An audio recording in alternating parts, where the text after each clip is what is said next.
I hired a private investigator to prove my wife's cheating after she proposed an open marriage to me. I go by Lou, although I'm not picky about what people call me. I'm Louis Potter, married to Ruby for 4 years now. We've chosen not to have kids yet because we value our freedom a bit too much. Maybe we'll change our minds, but probably not until we're well into our 30s. We both grew up in poor families, living just a few streets apart, but we didn't meet until we were 18 at a college recruitment event. Ruby excelled in college and became an accountant and credit controller. Meanwhile, I struggled academically and didn't even graduate. However, I have a strong work ethic and a talent for business. At 15, I started working as a cleaner in local stores and offices. By 18, I was managing 30 employees and had contracts with several big companies in town. Ruby was job hunting, and I needed more staff. When she approached my table at the event, she handed me her resume and said, "I'm not looking for a cleaning job, but maybe you'd like my phone number." I called her before she even reached the next table and asked her out to dinner the next evening. 4 years later, we tied the knot. Thanks to the event, Ruby landed a job in the purchasing department of an engineering firm, starting from the bottom rung. After 8 years, she ascended to head both the purchasing and credit control departments. Consequently, we enjoyed a comfortable lifestyle on dual incomes without children. Meanwhile, my business flourished, becoming the city's largest office and store cleaning company after acquiring 2 competitors. Typically, cleaners and security guards are the first to notice unusual occurrences in offices, sparking conversation among staff. Around 4 months ago, while at my desk, my secretary informed me of a man waiting to see me in the reception area. She handed me his business card, which read, "Ross Evans, Private Detective." I instructed her to bring him in. Upon his arrival, I greeted Mr. Evans, offering a handshake and inquired about his purpose. After exchanging pleasantries, he took a seat, smiling. "Before we dive in, could I snag some coffee? I haven't had a drop all day and I'm dying for a cup," he requested. I empathized completely. It seems like caffeine is a lifeline for most business owners. My secretary didn't need a second invitation. She fetched 2 mugs from the office coffee machine. With milk and sugar already on the table, neither of us reached for them. After some initial chit-chat, I steered the conversation to the matter at hand. "So Ross, how can I assist you?" Efficiently, he wasted no time getting to the point. "Please, just call me Ross. As you can see from my card, I'm a private investigator working for a client who suspects his wife may be having an affair, or is on the brink of one. Our client's wife is employed as an accountant at Stevens Piping, a company with AM Metals as one of its main suppliers. AM Metals recently hired a new salesman, Alistair Clark. Clark is known for pursuing married women. He's been wining and dining my client's wife, sending flowers, late-night texts, the works. It's all very typical until now. But now, he's pushing for an overnight rendezvous. We've gathered quite a bit of information, but we need to fill in the final gaps. I found myself intrigued. The whole spy scenario was pretty amusing, but the name AM Metals rang a bell. Ruby's company also sources materials from them, and this Clark character sounds like someone I'd rather keep Ruby away from. I glanced up and caught Ross looking at me, evidently awaiting a response. So I queried, "I get the gist, but how can I assist?" He grinned. "I was hoping you'd ask. It's simple." Clark leaves flowers, notes, and other items on her desk. She reads them and tosses them in the trash. Your staff handles the trash. They can collect anything personal from him and pass it on to us. We'll vet it through our legal team. Gathering personal items poses no legal issue. We've also cleared it with her employer. Here is the authorization to gather information. By cooperating, they sidestep potential legal troubles stemming from violating her contract's fraternization clause. If you're wondering why they agreed, here's the CEO's card. Give him a call to confirm. The CEO's number was already in my phone. Without a word to Ross, I dialed. He picked up on the second ring and without preamble stated, "Lou, I understand Ross Evans is with you. I authorize you to receive and transmit any non-company related information to him or his team. Our lawyer is drafting a formal letter, which we'll email you. I've got to go. He's waiting in my office, but ring me if you need anything else." With that, he hung up before I could speak. Clearly, they wanted this sorted pronto. Ross smiled at me. I simply nodded and remarked, "He confirmed what you said. Give me all the details, and we'll start collecting her trash in a separate bag. I'll sort through it here, and you can pick it up every morning at 11. Does that work for you?" Ross affirmed, "It's perfect." I then phoned the designated crew leader, and Ross directed us on what to search for: early lunches, late lunches, flowers, notes, and so on. We collaborated with Ross for roughly 6 weeks. At the end of this period, he declared the investigation concluded. One of my employees observed that the subject didn't return after lunch. We contacted Ross and informed him. He trailed them to a motel. Subsequently, the marriage ended in divorce. Work and family life resumed as usual, until one day Ruby seemed a bit troubled. I attempted to inquire, but she remained tight-lipped. About a week later, Donna, a seasoned employee who had been with me almost since the beginning, entered my office. Donna was a valued employee whom I considered a friend. Being 25 years my senior, she treated me like a son. As she settled into a chair, I sensed something was amiss. Then she began, "Remember a few months back when we were involved in that surveillance at the office?" My interest piqued. I responded, "How could I forget? It was quite an intriguing time. Why do you bring it up?" I raised an eyebrow to convey my curiosity. "Well," she paused. "As you're aware, I now work in the same office as your wife, and the man we were monitoring is now visiting her office. I noticed a sizable bouquet of flowers, and she took them with her to lunch. Here's the card that accompanied the flowers." She handed me the card, and I read it. "Dear Ruby, thank you for assisting me in renewing my contract with your company. I cannot express how grateful I am to you. I hope you'll join me for lunch so we can catch up. With love, Alistair." My blood ran cold. The language on the card strongly implied that this wasn't their first personal interaction, and their relationship was dangerously close to crossing marital boundaries. I recalled from Ross that this individual was persistent and successful in pursuing married women, and my wife was now a target. Thanking Donna, I requested she keep a close watch and provide me with daily updates. If any further notes surfaced, I asked her to bring them to me immediately upon discovery. Without hesitation, I picked up the phone and dialed Ross's number. He picked up on the third ring. "Hello, Lou. How can I assist you?" I wasted no time relaying Donna's report. "A staffer just briefed me. She used to handle nightly cleanup during your investigation. Once it wrapped up, we reassigned her. Now she's in my wife's office.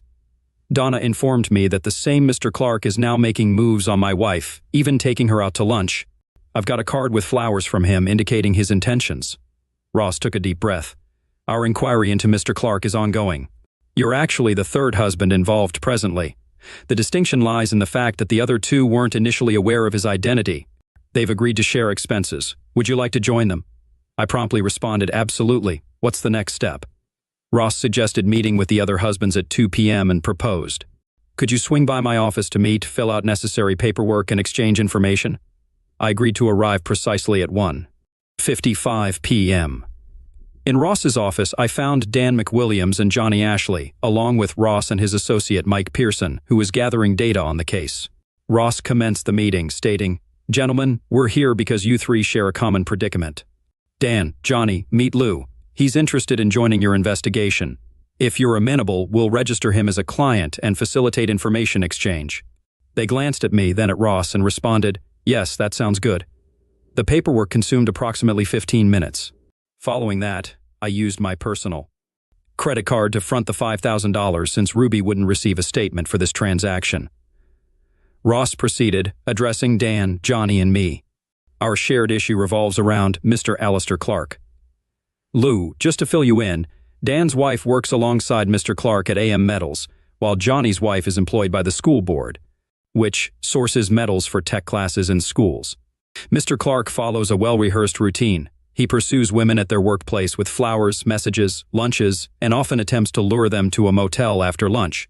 He employs the same tactics with married women, pressuring those with children into infidelity and coercing childless women to request free passes from their husbands.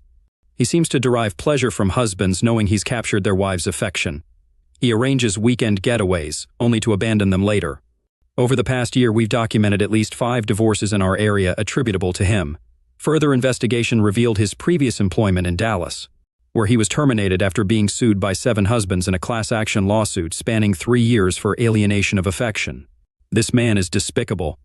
Ross paused to take another sip of coffee. "Lou, are you assigned to clean at AM Metals or the school district office as per our last check? If you collect trash from your wife's bin, you're free to use its contents, unless there's a confidentiality agreement in your contract with the company you're cleaning for." I shook my head. "No, we aren't." "Neither," was my response. Ross acknowledged, "That's unfortunate. Nonetheless, continue gathering garbage from your wife's bin. Who covers your wife's phone bill?" I replied, "My business does." Ross grinned and inquired, "What's her phone, Samsung?" I stated matter-of-factly. "Great. Please complete this form granting us permission to retrieve data from her phone." He then handed me a paper with a QR code and added, "Scan this code on her phone. It'll direct you to our server. Use the provided username and password, and a program will be installed on her device, transmitting all calls, messages, emails, and WhatsApp chats to us. We're aware he typically uses a mobile phone to avoid accidental answers from spouses on home lines.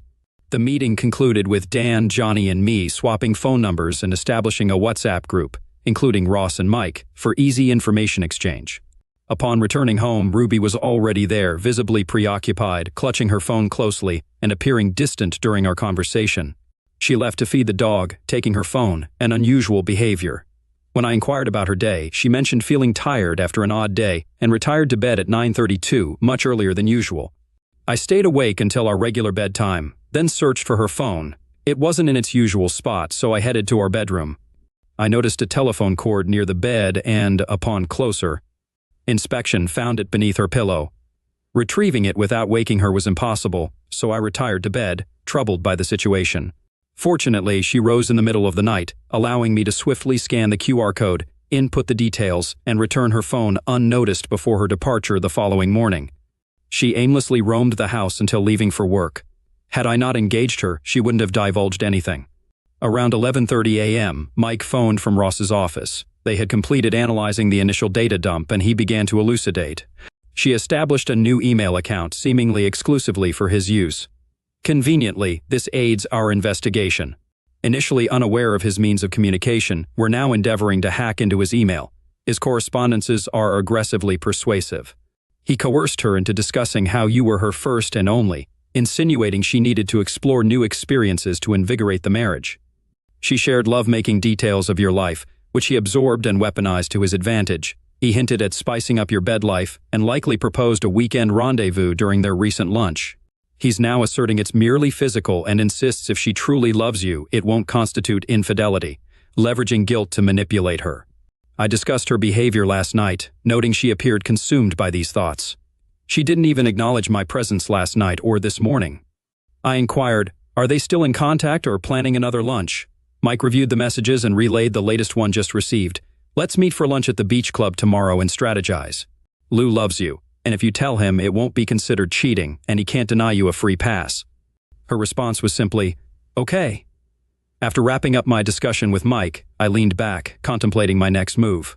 Talking to her directly wouldn't suffice. He'll persist, perhaps even resorting to taking her to a motel for a rendezvous. No, I have to put an end to this or to our marriage. I dialed Ross, exchanging pleasantries before getting to the point. It seems he's making a direct move on Ruby and flaunting it in my face. Even if I intervene, he'll find another tactic, maybe arranging a motel excursion. I need a plan to nip this in the bud, or to end our marriage. I'm considering filing for divorce.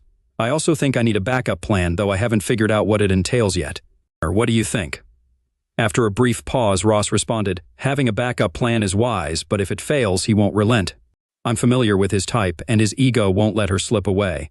So, if forgiveness isn't an option, divorce may be inevitable.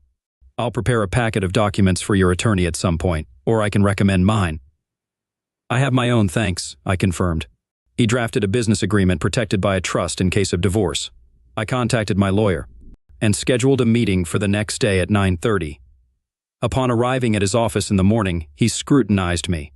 Damn it, who changed it? I chuckled. He knew me too well. Taking the cup of coffee his secretary provided, I began, Ruby is on the verge of betraying me. A salesman at her workplace has set his sights on her. She's taken the bait, and now I see no other recourse. I'm devising a backup plan to halt everything, but if she cheats, plan A goes out the window. We spent the ensuing hour exploring potential courses of action.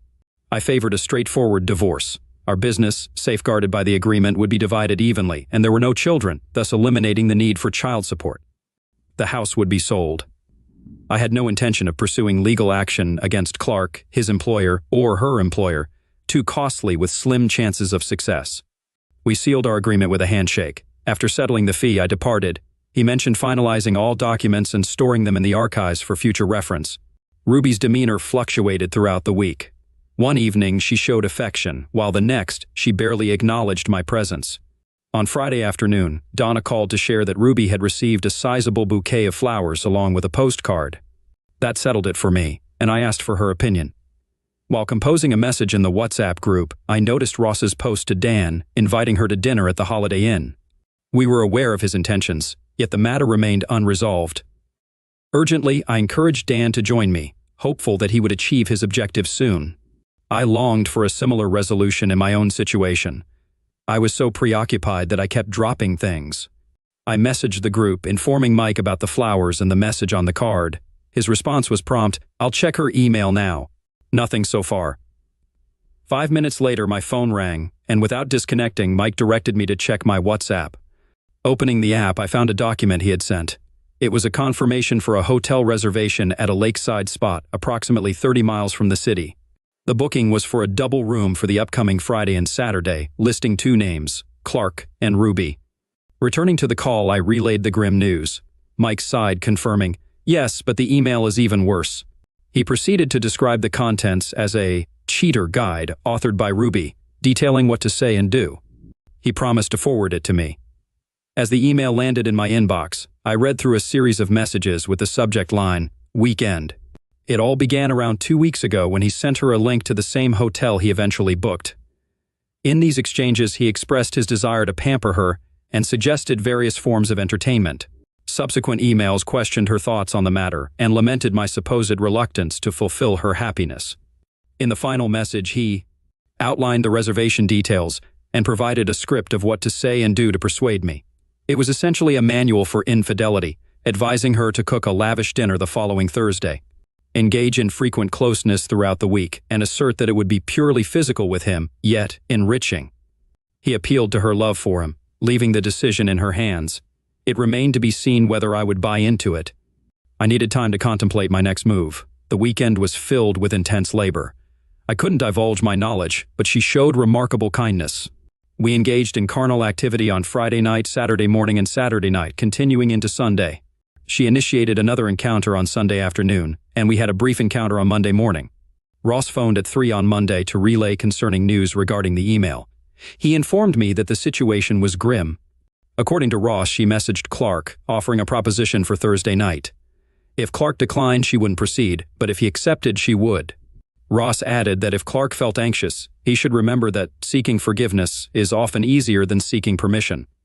I expressed gratitude to Ross and requested him to compile a folder containing all relevant documents. He inquired about the presence of love-making photographs, to which I responded affirmatively. I could hear the shuffling of papers as he confirmed the availability of a photograph depicting them kissing, though not passionately. I instructed him to include everything in the folder, with the said photograph serving as the cover page, and to forward the entire package to my attorney. He assured me that he would comply. Following that, I contacted my lawyer, forewarning him about the impending folder delivery. We arranged for its presentation at the hotel on Saturday morning over breakfast. As I remarked to my lawyer, few things induce heartburn quite like a divorce petition. On Monday night, she desired closeness, but I declined, citing an important task to complete. I remained in my office, attending to business, finally retiring to bed at 2 a.m. to find her already asleep. Despite the late hour, I slept deeply, awakening at 6 to head to work just before she could make advances. A courier delivered the awaited folder. Seated in my office, I perused its contents, noting a discernible seductive undertone. She possessed an unpredictable, yet evidently effective, allure. Ross provided accounts, albeit without names, of at least 7 marriages he had dismantled in the past 18 months. Additionally, a note from Dan detailed a distressing incident at the Holiday Inn involving his wife, Clark, and himself. Dan's wife fled in tears, prompting Ross to intervene and escort Dan home. The couple commenced counseling in an effort to salvage their marriage, especially considering their 3 young children. This interim solution provided them with a reprieve, particularly since Dan's wife had resigned, leaving Clark unemployed. As I immersed myself in the folder's contents, my secretary entered, her gaze unwavering. Overcome with emotion, I divulged the entirety of the situation. Upon hearing my account, she inquired about my plans. For the first time, a smile graced my lips, recognizing her not merely as a secretary, but as a friend offering support. I also noticed an aspect of her I hadn't previously observed, her undeniable allure. In response to her supportive gesture, she returned my smile. I instructed, prepare for divorce. If she departs with him on Friday, she'll be served at the hotel on Saturday. No second chances. I'd been trying to devise a plan B to halt her, but my mind was too foggy for ideas. My secretary, who I formally addressed as Miss Atwood but who preferred Kathy, grinned mischievously and quoted, "What's good for the goose is good for the gander." She suggested, "Why not have your own weekend with your dream girl?" I couldn't resist smiling back, asking, "And who might that be?" Though I already knew the answer. She replied, "With me, of course. Your loyal secretary is urging you to clear your mind. It's strictly about physical release, unrelated to your marriage. Use this letter as a guide and send it to her before she does the same to you." The plan was simple yet effective, compelling Ruby to face her betrayal. Tuesday night, I made love to my wife, devoid of emotion, tough to do. Wednesday morning, neither of us desired a quick encounter. By Wednesday evening, tensions eased slightly, but only slightly. Thursday morning, as I left the house, Ruby awoke, shouting about dinner, but I intentionally ignored her.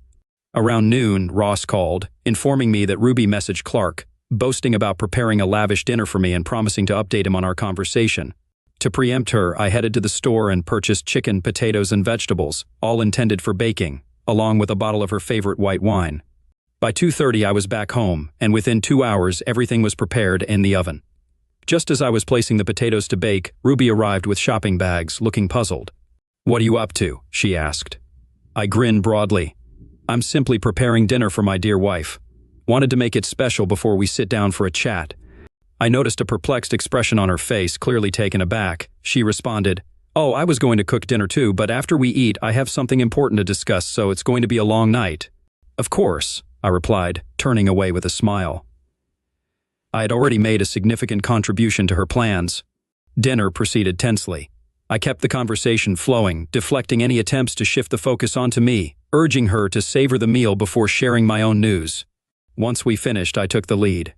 "Bring your wine to the kitchen, we can talk there," I suggested. She followed.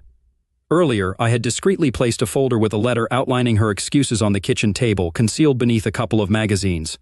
Now I removed the magazines, revealing only the printed document. "Ruby, you know I cherish you and would never intend injury," I began. "But we wed young, and my lack of experience became apparent. Lately, my new secretary, Miss Atwood, or Kathy as she prefers, has been confiding in me. Her tales are captivating. I could listen for hours. Now I need to clear her from my mind before we commit to spending our lives together. I've arranged a hotel stay with her for the weekend. It'll be purely physical, a chance for me to blow off steam and pick up some new techniques to try out with you later. It doesn't affect my love for you or our marriage. I'm telling you beforehand so it won't be seen as betrayal. I trust your love for me enough to allow me this one weekend outside of our marriage, knowing it won't impact us." Ruby's face flushed crimson on the verge of exploding. She declared, "Over my dead body, and I want this woman gone by Monday morning or we're finished." Her reaction eased my tension, and I erupted into laughter. Remarking on her expression, it was priceless. Then realization hit her. Every response she planned to give me I had already anticipated. I closed the folder and handed it to her, revealing a photo of her kissing Clark on the cover. Her complexion turned ashen as she whispered, "You knew and you played me." I smiled. "Yes, I did. Your reaction is exactly what mine would have been if roles were reversed. Unlike you, I didn't book a hotel for us. Unlike you, Miss Atwood and I never shared lunches, kisses, or conversations about love or closeness. My tale was purely fictional. Yours, however, is quite real." As I spoke, she flipped through the folder, realizing the extent of my knowledge. Dates, times, photographs, emails, transcripts of calls, everything was laid bare. She was furious. "You followed me. You violated my privacy. How could you?" I remained composed. "That's all there is to it. Time to take action or not. I love you, but you need to understand there's a boundary, and you're teetering on it. You got yourself a boyfriend, engaged in an emotional affair, and planned to make it physical. You've humiliated me and jeopardized our marriage in the process. And yet you're angry at me for trying to intervene. I thought we could work through this, but maybe I'm mistaken." I responded more sorrowful than angry. "What do you mean by humiliating you and wrecking our marriage?" "I never intended anything like that. It was separate from our marriage, obviously," she retorted. "Classic from the infidelity playbook. Why should this affect us?" I echoed her words and then pointed out, "You responded to me as if I said the same thing. Over my dead body. So, why is it acceptable for you to cheat, but not for me?" She inhaled deeply as if preparing to speak. I raised my hand and interjected, "There's no such thing as a free pass. If you go with Clark, it's cheating, even if you inform me beforehand. It won't change the situation." She averted her gaze and murmured, "I can't process this right now. I need to be alone." With those words, she rose abruptly and dashed upstairs, taking the folder with her. I heard the bedroom door shut and the lock engage. I tidied up the house and settled at the table. Ross had provided me with a tablet to access a server displaying all of Ruby's phone activity. I sat down and logged in. She was corresponding with Clark. As I examined her messages, I found her initial letter intriguing. She expressed concern about someone trailing them and having copies of their exchanges. When she got home, her partner had dinner prepared and seemed to know her thoughts, sparking anger within her. Later, he showed me a folder containing all the details, including the reservation. Unsure of what to do, Clark didn't see it as a problem. He suggested informing the other person that everything was booked and that they had to follow through, emphasizing their love and questioning the other person's feelings. His desperation was palpable. Trying to follow his advice, I faced resistance from my partner, who argued it would embarrass him and jeopardize our marriage. He insisted that even seeking his permission would be considered cheating. Feeling conflicted, I couldn't proceed. Despite the potential enjoyment of the weekend, I couldn't risk my future with Lou. Seeing his disappointment, I realized all his efforts and resources had been wasted, and he decided to take a significant risk. She was asked if she thought her husband would divorce her. She replied negatively, expressing doubt that he would find another woman like her. The suggestion was made for her to pack her bag and bring it to work to gauge his reaction. If that failed, they would proceed with the weekend plan, followed by seeking forgiveness on Sunday. Despite recognizing the nonsense, she fell for the suggestion. She concluded that if it seemed like her husband might leave her, she wouldn't proceed with the plan. She planned to see the person the next day. As she started thinking more rationally, he knew how to reassure her. I put away the tablet and started watching TV, though my mind was preoccupied with everything. The decision was made to file for divorce on Saturday, though there was contemplation about postponing it. However, once initiated, there would be no turning back. The decision was made to proceed with the filing the next day, with the intention to demonstrate seriousness in a different manner. I phoned my lawyer and disclosed everything in detail. "Hey, I dropped the bomb on her and Clark, informed her that I'd forgive her. She's planning to pack her bag to see how I'll react. I don't want to file for divorce until they have slept together. Is there any way we can demonstrate how serious this is to her?" My lawyer was sharp. He suggested, "We could provide her with a letter containing a preliminary claim. We simply assert that you're aware she's planning to engage in an illicit affair over the weekend, and if she proceeds, we'll initiate divorce proceedings Saturday morning at the hotel." I proposed expanding the text a bit and delivering it to her at her office, preferably with Clark present. "What do you think?" "It'll serve as definitive proof that I mean business." She mentioned Clark would pick her up for lunch. I suggest handing her the letter around 11, regardless of his presence. Her employer would understand the situation. He's traditional and won't approve of her actions, but what would really upset him is if a process server showed up and caused a scene. About an hour later, the lawyer sent me a draft of the letter perfectly suited to the circumstances. It detailed all the pertinent information and made it clear that she would be served on Saturday morning. I sent a response confirming my approval of the plan. I checked the tablet, but there were no further messages between Ruby and Clark, so I retired for the night. I tried to open the bedroom door, assuming it would be locked, but found it unlocked instead. Upon entering, I saw Ruby lying in bed, seemingly expecting a romantic encounter. Her packed bag was positioned against the wall on her side of the bed, catching my attention. Noticing her decision, I commented that she seemed to have chosen a quick rendezvous with Clark over our marriage. Without waiting for a response, I left the room and headed toward the guest room. Despite her pleas as I walked away, I remained silent. Lying on the bed, fully clothed, I realized the letters were the work of someone else and not a true reflection of reality. However, seeing her bag packed for a rendezvous with another man stirred deep emotions and felt like a betrayal. I was overwhelmed by grief and a profound sense of loss, and tears streamed down my face throughout the night. The following morning, I heard Ruby descending the stairs. I retreated into our bedroom to shower and change clothes, only to realize my bag was no longer there. I wondered if she had taken it downstairs, unpacked it, and stowed it away. After showering, I caught a whiff of coffee and bacon, deducing the bag was downstairs. Entering the kitchen, I met her gaze, noting her nervous demeanor. My initial reaction was to encourage her, urging myself not to hold back. I suppose this lavish spread is an attempt to showcase the kind of wife you'll be if you choose to sleep with another man, but it won't sway me. "If you go through with this, it's the end for us," I declared, deciding to lay it all out. During our conversation, the lawyer and I agreed that divorce papers would be presented to you tomorrow morning at breakfast. Once delivered, there will be no retracting them. there won't be forgiveness. If you return home tonight, we'll commence counseling to rebuild trust and prevent a recurrence.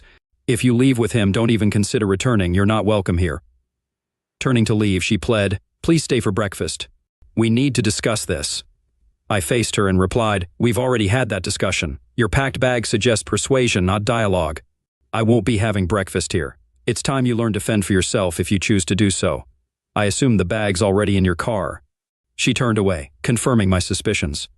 Leaving the house in silence, at least she grasped the gravity of her actions. Upon reaching the office, Katie remarked, "You look terrible." I grinned. "And you look as stunning as ever." Before she could inquire further, I stated, "I have no clue how it went." When I presented her with Plan B, she flew into a rage. She insisted on terminating your employment, even going as far as saying, "Only over my dead body." Then she took matters into her own hands. This morning, I packed my weekend bag. At 11, she'll receive a letter from me with a directive. Let's see if this rattles her. As I spoke, Katie brewed coffee, handing me a cup. She remarked, "I hope she comes to her senses. Surely she can't be so foolish as to think this behavior is acceptable for her but not for you." I offered a sad smile and settled at the table. The day was unproductive. Shortly after 11, my phone rang. It was Ruby. Through tears, her words were barely comprehensible. "Are you serious? Are you really going to divorce me?" Evidently, she had convinced herself I wouldn't follow through. Without hesitation, I replied, "If you betray me, it's a breach of our agreement. We both know it. You'd divorce me if I cheated, right?" Her answer was barely audible, but it was a firm yes. She coughed. "Will you come home to talk?" she pleaded. "I'll be there in 20 minutes, I stated, simply before ending the call. I arrived home first, brewing coffee. The aroma of the bacon she had cooked earlier lingered in the air, so I opened the kitchen window before sitting down to eat. She arrived at the house 10 minutes later. I was already pouring coffee when she entered, clutching an envelope from the lawyer in one hand and her weekend bag slung over her shoulder. She dropped her bag at the door and froze. I sensed she wanted to rush toward me, to embrace me, yet hesitated, uncertain if I would welcome it. Carrying the coffee to the table, I gestured for her to join me. My initial inquiry was straightforward. "So, are you still planning to go to the hotel?" "How can you even ask that after sending this?" she exclaimed. "Of course I'm not going. I love you. I want to be with you. I know you'd never allow it, so everything is canceled. Now, do we need to mend our marriage, or will I still be served?" she asked. Taking her seat opposite me, chin lowered. Gazing at her, I reached across the table, lifting her chin to meet my eyes. "You'll only be served if you show up at the hotel. No hotel, no papers. However, our marriage has been greatly strained, so here's what needs to happen." I explained. "First, you'll call Clark in my presence. I want to hear you inform him that everything is off. Then you'll disable and delete your personal email for his sake. Afterward, you'll contact your boss, informing him of Clark's actions and requesting that he be barred from your office. Following this, we'll arrange for counseling. We must understand why you were drawn to this, why you thought I'd agree, and how we can rebuild trust." I concluded just as I finished. Her phone rang. It was Clark. She put it on speaker and I heard him inquire, "Where are you, Ruby?" "I'm waiting for you at the reception and can't wait any longer." She took a deep breath, exhaling slowly. "Alistair, I'm back home with Lou. Something he did shook me to my core. If I go with you, my marriage will be destroyed." "I'm sorry, you're not worth it. That's why I'm not going," she explained. His rage was unparalleled. "You're a foolish cow. Do you know how much effort, time, and money I've invested in you, and now you're leaving when the weakling behaves like an offended child? You're just a powerhouse, screw you," he spat out before hanging up. For the first time, Ruby saw him for who he truly was, a slime ball. Deactivating and deleting the mailbox proved more challenging than anticipated, but it was accomplished within an hour. By the time we finished, her boss and the HR manager were at our door. The HR manager, Melvin Woods, began by saying, "Ruby, we're aware of what transpired today. To say we're displeased is an understatement. However, we're here to offer you a chance to retain your job. Now, please tell me what happened." She took a tissue to dab her eye before speaking. "As you know, about 3 months ago, our account was assigned to a new AM Metals sales agent, Alistair Clark. Previously, I managed this account, and he used to come to me almost daily. Initially, I didn't notice, but he started flirting with me, complimenting my attire, hairstyle, and even my smile. Gradually, he began commenting on my physique, discussing my figure and appearance. I fell for it and started dressing more provocatively. He sent gifts like flowers and chocolates, then invited me to dinner. Foolishly, I accepted, and during the dinner he delved into personal questions about my life, my husband, and eventually my bed life. He began belittling my husband, claiming he was unworthy of me. It was a gradual process, wearing me down bit by bit. Then he proposed a weekend getaway, but luckily Lou intervened. He handed me a letter stating he was divorcing me, which snapped me out of it. I informed Alistair I wouldn't go, and that Lou and I were devising a plan to salvage our marriage. I intended to report the incident formally, so I'm grateful you're here. Woods glanced at the CEO, who nodded before addressing Ruby. Well, Ruby, we appreciate your honesty. Yes, it was a significant error, and you're fortunate to retain your job. We have issues with the quality of AM Metals products, so we'll be closing his account. Consequently, Clark will be permanently removed from the office. Therefore, no further action will be taken against you. However, if anything similar happens again, you'll be dismissed. Is that clear? Ruby nodded meekly. Yes. They bid us farewell and departed. After their departure, we had lunch and then began searching for a consultant. Fortunately, locating one proved relatively simple. We placed a call and scheduled an appointment. The consultant agreed to meet with us the following day, which was Saturday. The time was set. Seated, we exchanged glances. After about 10 seconds, I approached Ruby, took her hand, and led her to bed. We made love. Later, we retired to bed, and I drifted off to sleep with my head resting on her chest. I woke up around 5 a.m. and we shared a tender lovemaking moment, perhaps the first since she encountered Clark. The consultations proved fruitful. Ruby recognized that Clark had exploited her fear of our lives becoming dull and routine. She also realized that she had unwittingly provided him with the information he needed to manipulate her. As for myself, I came to understand that for him, it was all just a game, and I grew to appreciate the richness of our life together. We didn't require anyone else to guide us. The consultation spanned 3 months. 4 years later, we're still blissfully content. Additionally, Ruby is expecting our first child. As for Mr. Clark, he suffered a nasty fall at our local shopping center while descending the stairs to the parking lot. The circumstances surrounding the incident remain a mystery, but there were at least 5 husbands at the mall that day who harbored ill feelings towards him. Dressed uniformly in black attire and baseball caps, we gathered at the scene. We all shuffled seats, making it impossible to discern who was present at the table and who wasn't. Despite the police's attempts to separate us, none of us revealed any information. I'm certain one of us was responsible. I swear,